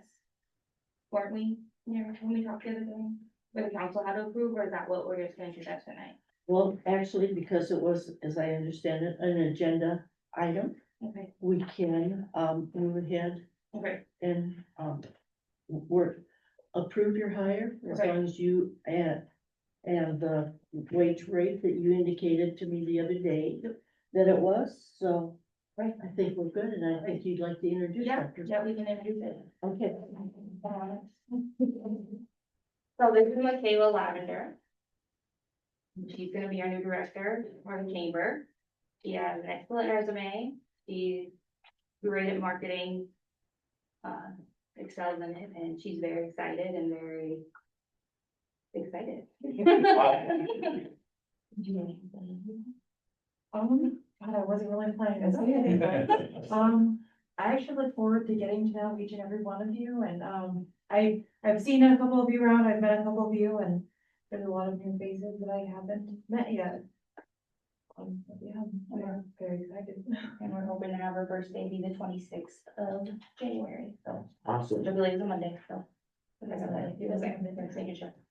The start date, the 26th, then Yeah. can you say for the recording and the minutes that, Okay. what the rate is that you, Yep, So that so they start can date approve. of January 26th, and the rate is $24.50 now. And that's what you, had advertised, and Yep. that's why you're using that. Yep. So that's good. Okay. Does anyone have any questions? you do need then now. the Yeah, motion. yeah, I will, but Okay. Michaela. Can I ask where you live? I live in Phillip. Wonderful town. I love it. I also love Wall. Awesome. Yes. Great. We're very excited. Very excited to get this going. Awesome for the chamber. Very exciting. Yep. Thank you for accepting the position. Oh, absolutely. I look forward to it and I'm very excited to get started and. okay, so, I make a motion to approve the hire Michaela at 24.50 an hour. Starting January 26th, right? okay. Jerry so second. Dan has moved. Jerry seconded. Is there any other questions or comments? Hearing none. All those in favor say aye. Aye. Aye. Opposed? Motion carries. Thank you. Well, Congratulations, and welcome. Thank you. Brandy, I did have one other question from a resident, and that's about the holiday sweepstakes, the grand drawing. We have the grand drawings. Oh, you had it. We have the drawing and, we were hanging on to that. We've got it all in envelopes right now, and we thought it would maybe be nice to have Michaela, have them come into the office, meet Michaela and give them their checks.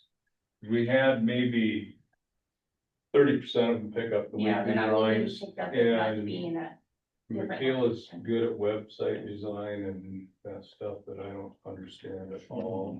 So maybe we can get a little more interest from the people that get in here and pick up their checks and stuff, so I see. it was about 5,000 on the last drawing of it. Yep. That's a good idea. Yeah. Very Great. good. Can Okay, I so make that- can I make a suggestion? Just because we've had a lot of people call, maybe make a post just saying that that's your plan. Could you do that? Just because we've got a lot of people that have been calling and asking and. We can, what I'd like to do is make a list of everybody that won and get it in the bars and get it in the grocery store. Okay, And, cause that's where you see them. yeah, and we can tell people that too. It's good, as long as we know, we can tell them that. Yeah, we don't want people to think People it didn't are happen. pins and needles. Oh, that is a big deal to people. So, yeah. Some of them Yeah. convinced they've won. Yeah, so that way A lot they of just know that it didn't get disappointment forgotten. Yeah. I think we had people worried that I got forgotten, so that's just, if they know that it's coming, then they won't be Right. so worried, so, Yeah, we I'll thought have- good meeting, yeah. meeting opportunity, so. And last week we did have a rooster rush at Red Rock. And gave away $210 and a bunch of koozies and keychains. It was off a grant that Ally got. It was kind of one of those things where we had it planned for a specific event and then that event got canceled, so we had to use the money and we just had to get the event done and that was the easiest way to do it. First of all, I wanna, give kudos to the directors. You guys have stepped up and carried a lot of the load. And I really appreciate what you've done. It's been above and beyond. So thank you for doing that. And if you did your little sign and either posted it out here or gave it to Katie, we just need an answer. Right. Because we're getting these phone calls. So, I'll do that. so that'd be great. Okay, well, thank you so much Yep, thank you guys. and welcome. I gotta get home and get it. Thank you, guys. Thank you. Okay, Can I? thank you, Seth. Yep. Okay, so that moves us to the next item, item number 19. Which is in your packet.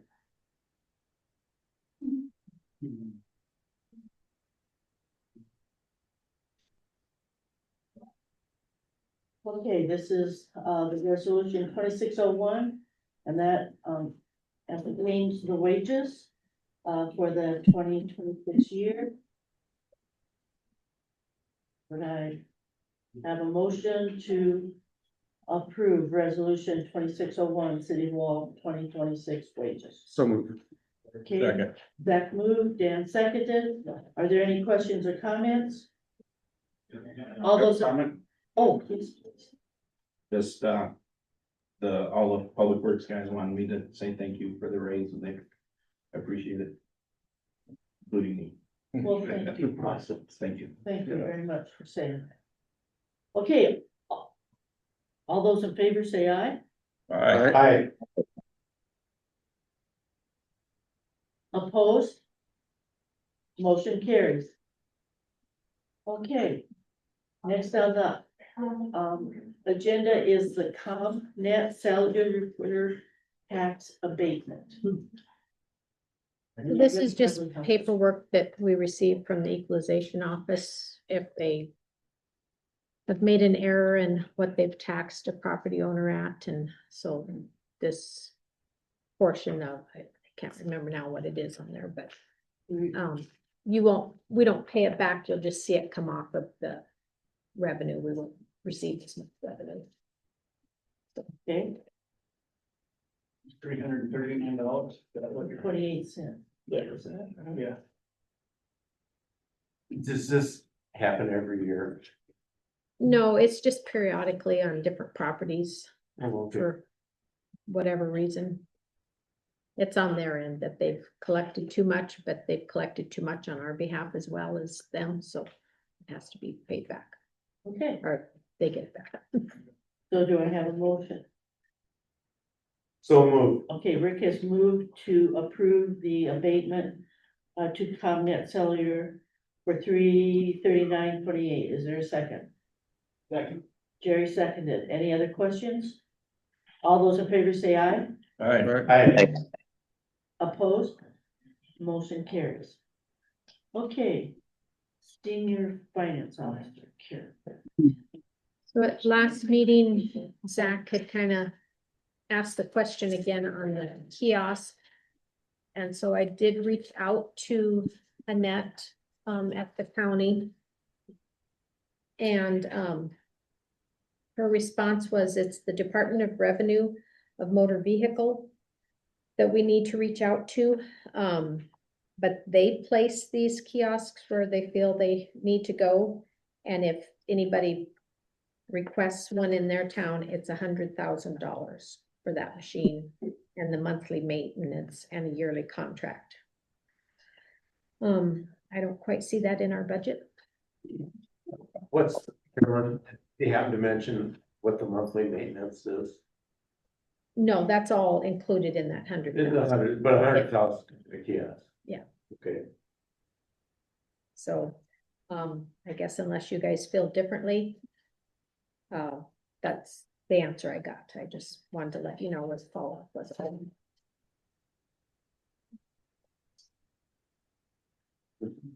And then, we've started with the new software. The utilities have been going through the new software. But the final revenue report that you received was from Banyan. I will be running the reports to do the audit and the annual report off of that software. But going forward, we've started to receipt in other revenue receipts that we receive. And then the checks, which I don't have them with me, but they ran off the new software tonight. It was a little bit of a heartburn today, trying to get that all in place, but I was determined it was going to happen. And so I just wanted to let you know that the reports are going to look a little different, and I may be working with them because you can customize some of those reports, and I'm just not sure how they're going to look best and what. So please be patient as we work through that. But we are on the new software. And I guess kudos to you and Katie too, because that has not been an easy changeover, especially when you had to finish that out on Banyan. So you're almost doing double there for a while, and I've just watched that struggle in that office, and I think you're over the hump and we're on to. Well, and then, you know, just finding the reports that we need to find the information, you know, that we need to, for different things, so. Yeah, it's still working, but we're on it. Okay, well, thank you very much for your tremendous effort on that, so. Okay, Katie, So they are having, a benefit here for Louisa Tina's, Saturday night. Starting at 4 PM with a free will donation meal and then a live auction at 5:30 with a silent auction from 4 to 6. And they were asking if we would waive the fees for the community center. We've done that in the past since I've been here, all benefits we've waived fees for, so we just. I would make a motion to waive the fees. Second with the benefit. it's been moved and seconded to waive the fees for the Tina's benefit. All those in favor say aye. Hi, Opposed, motion carries. Thank you. what's the lady's first name of the benefits for? Louisa, Louisa. it's Jim Tina's. That's both, and when I play in this building at the same time. That's Friday night. Second, Friday night. Friday night, and then the benefits Saturday. Okay, said the one that play tear down apparently, says tear. Oh, yeah, and Sorry. yeah, it's okay. Doesn't always all the way come through. And then in your packet was the community center report for January and February, so just showing what's been going on here. Obviously Jerry's been taking a look at it. So, Here. yeah, it's been busy in here, so got the wrestlers going and lots of other extra stuff too, so it's been busy. Did anybody have any other questions other than Jerry? I was looking to see when I had to have the potatoes done by. Oh, yeah, that's coming up, the ag appreciation benefits coming up. That's, February 12th, but yeah, on a Thursday night. everybody can bring their ladies out for Valentine's. Hey, What's that? free supper. Yeah, it's pretty good too. All right, and then just a reminder, just for everybody to sign up for alerts. We've been getting a whole lot more people signed up, so our website company made it really easy. So the second you sign on to the City of Wall website, you get a banner that pops up saying, sign up for alerts, and you click on it, and then you put your information in, so. And what's the information amount to? Oh, your name, Your phone number, cell. yeah, how you want, if you want texts or emails, we did put in there if you're wanting if you would prefer your, utility bill to be, Paperless. paperless, and and if you're somebody who, wants the paper, but hey, I'd also like an emailed version because sometimes the mail doesn't always show up real quick, give us a call, we're happy to send you both, it doesn't cost us a thing to send another email, so just that, I didn't think when we set the form up to have that as an option, so just give us a call and we can sure do that for you too. And then I think it asks you what street you live on, and that's just for the purpose of if we ever have to send out any alerts that are localized for like a construction project, then we just can, yeah, we can put that in just a little bit more specific, so you're not getting notices about a water shut off on Creighton The Avenue. water off and was in the middle of the shower last week. Oh, you don't know anything about that, Jerry? Yeah, but, and if you're somebody who wants the alerts and you just absolutely don't want to try to navigate that or find out how to do it, give us a call. We can help you do that too. So bottom line is 4 or 5 questions. It is not a 3-page application. It's Yeah. not tough. It's really something. It's pretty quick. Okay, very good. Anything else then, Katie? That's it. All right, very good. So Katie, This happens. okay, so, please, what's your public works report today, Garrett?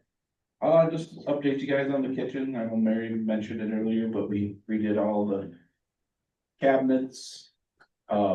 Painted them, sanded them, primed them, got new countertops and flooring, new sinks. Got a new hand wash sink by the door. Just got it updated and I think it looks nice. Looks I've had super nice. I've had a couple people that have seen it comment to me how nice. So, with a lot of good public works bonding, close interaction. Small thing. Home water, in case it wasn't done. It's done. So, yeah, well, we're pretty proud of it and hope everybody enjoys it. And Well, then it took a lot of elbow grease yeah, and you pinched on everything, so even though it looks very classy, it wasn't a huge amount of dollars, so.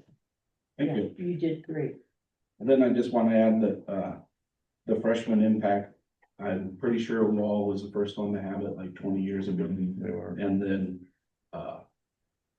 they took it away from us up there, and so I think it's really nice to have it back I mean, I enjoyed it when I helped, with the fire department and everything, so I think it's good to get it back here instead of in Rapid City, and get the local kids all together that, cause they all participate in stuff like that, and I think it's good to put that together. Opens their eyes a little bit.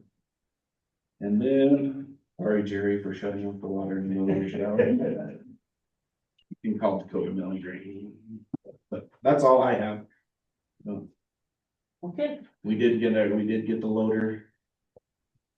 And been getting kind of nervous holding off on building. That's ready for whenever that 4-letter word happens. So we are ready for that.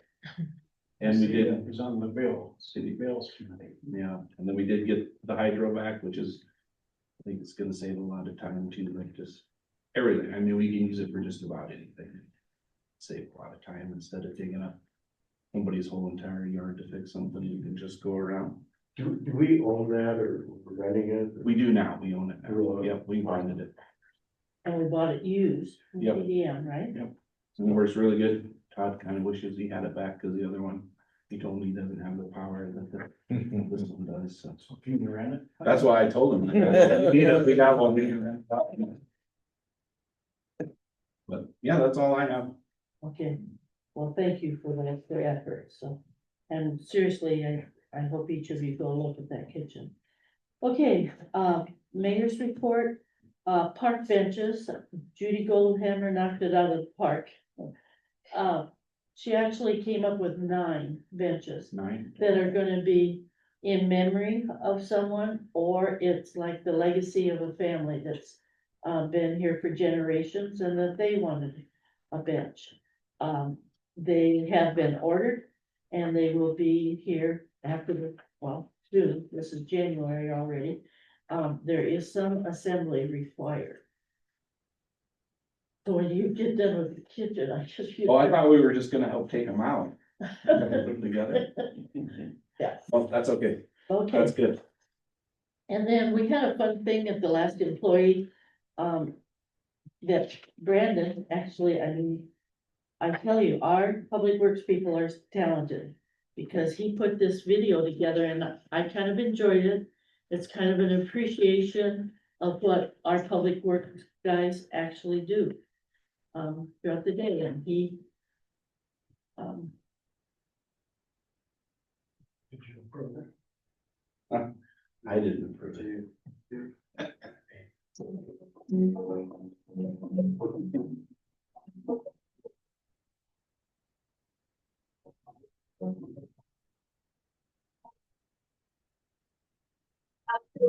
Just in time, head down the 405, gotta meet the new boss by anyhow. Morning in the sun, the wife is working hard, she's running late tonight again. Well, I know what I've been told, you gotta work to feed the soul. But I can't do this all on my own. No, I'm no Superman.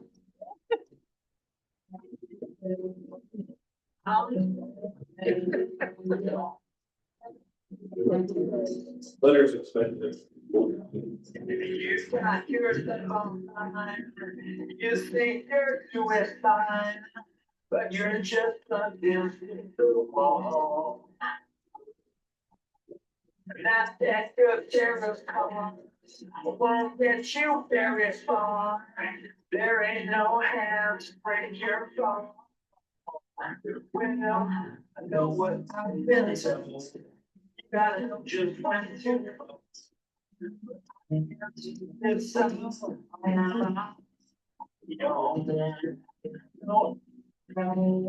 no Superman.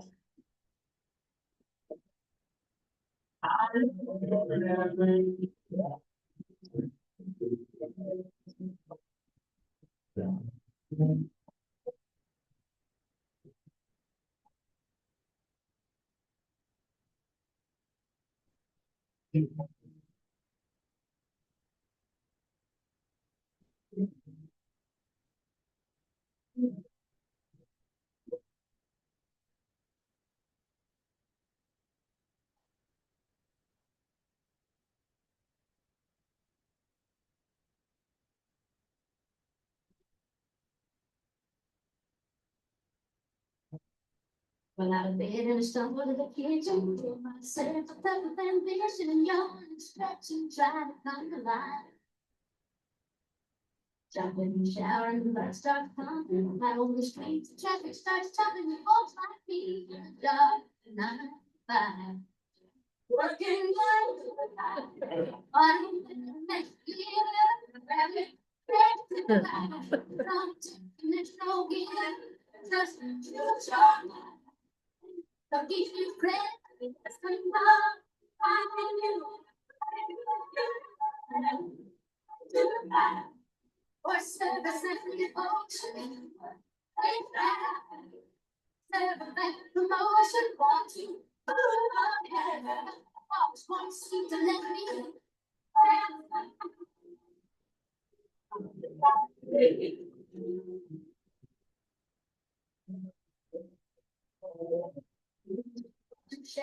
You're just a step on the boss man's ladder, but you got dreams he'll never take away.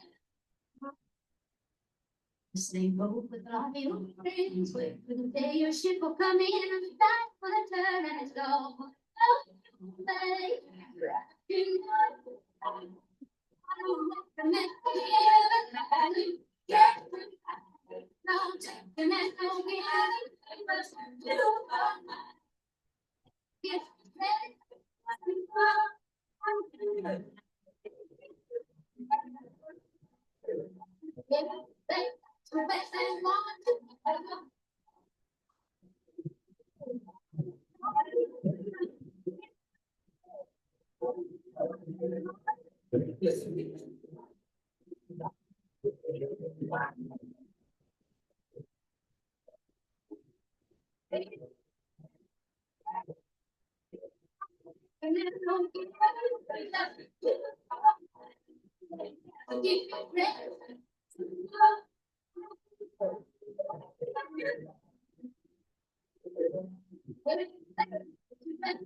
Tonight, I'm gonna have myself a good time. I'm feeling like at work.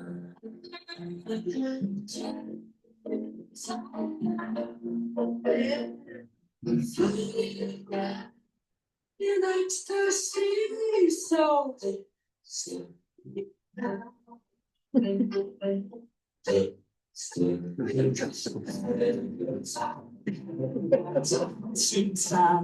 the sky like a tiger, find the Lord of gravity. Race the tide, water. It's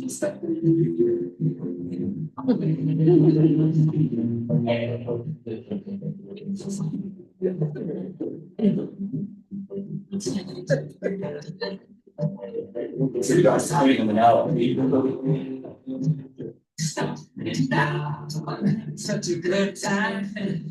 We want to have a good time. Good time, good time, don't stop listening. See about you want, and there's you want, beside the line. We make love.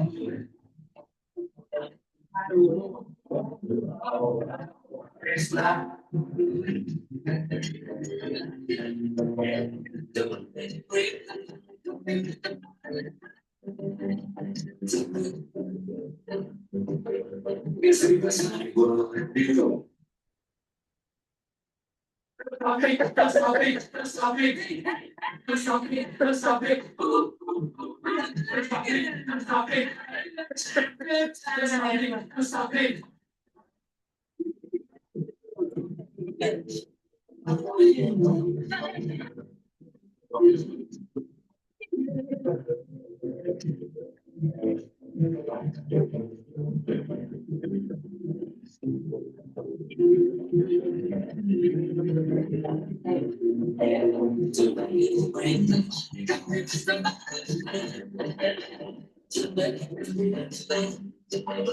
Super, super man.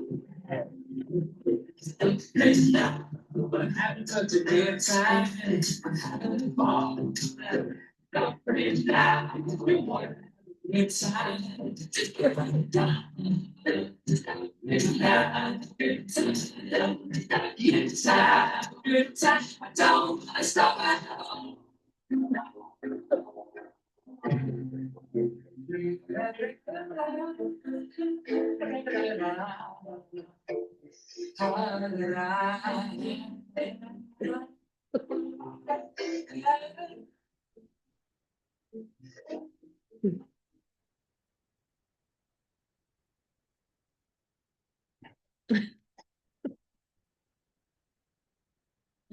Was a good idea at the time. Yeah, it was a good idea until the cable broke in the middle of the. Cause you're supposed to put the tire in there and when you pull it out, it's supposed to pull all the dirt. It always works on Facebook. Oh, yeah, no, it didn't work on Facebook. Facebook didn't have any good ideas. So I guess my appreciation, I mean, it's just, people don't have any idea what all these guys do on a daily basis and the problems they have to solve. And, Brandon made that up. It was, I thought it was amusing, but it was also an indication of a good crew that we do have. I just wanted to share his talents with you. With that, is there any items for discussion tonight? I got something I'd like you to ask earlier. How many streetlights we got in this town? I don't know, it should be on the. Well, Do that on the West River Electric. yeah, but it's all, I mean, I'd have to check every sheet. They've Okay. compiled a worksheet for me with all of it combined in one cost, and so I just don't go out there and look at it. It's our birthday, we should have a flag on every street like in June and July. That way they would be lit up and we wouldn't get in trouble for having a flag. There'd be a flag in every corner. Or at least 250 of them.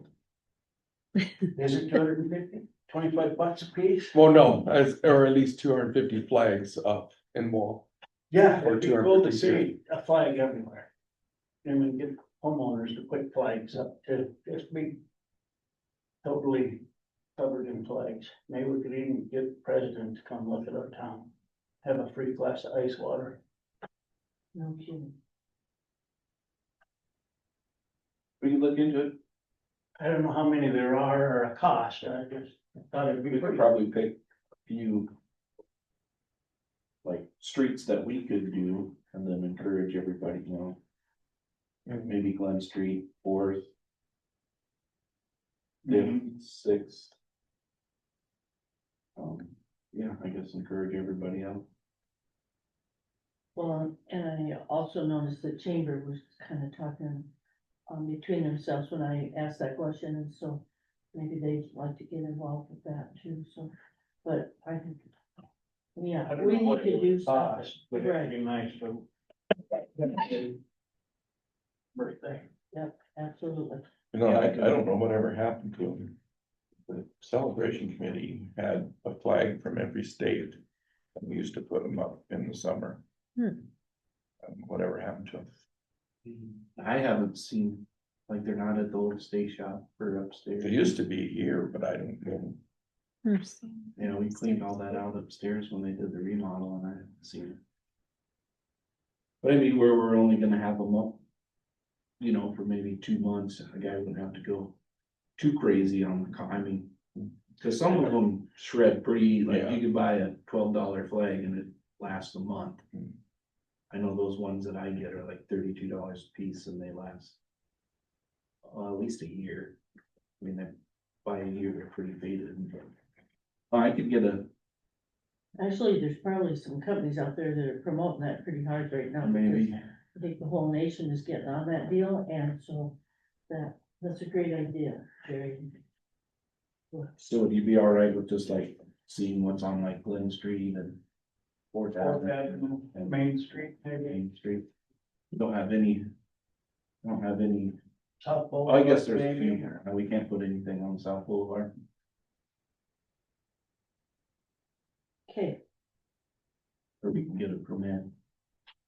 There we go. all right. Next city council meeting will be January Okay. 29th, 2026 at 6:30. And we do have a need for an executive session. I make a motion to go into executive session for the purpose of discussing legal personnel issues according to SDCL 1-25-2 parentheses 1 parentheses 6 parentheses C. Second. All those in favor say aye. Aye. Aye. Motion carries. Thank you, folks. Thank you.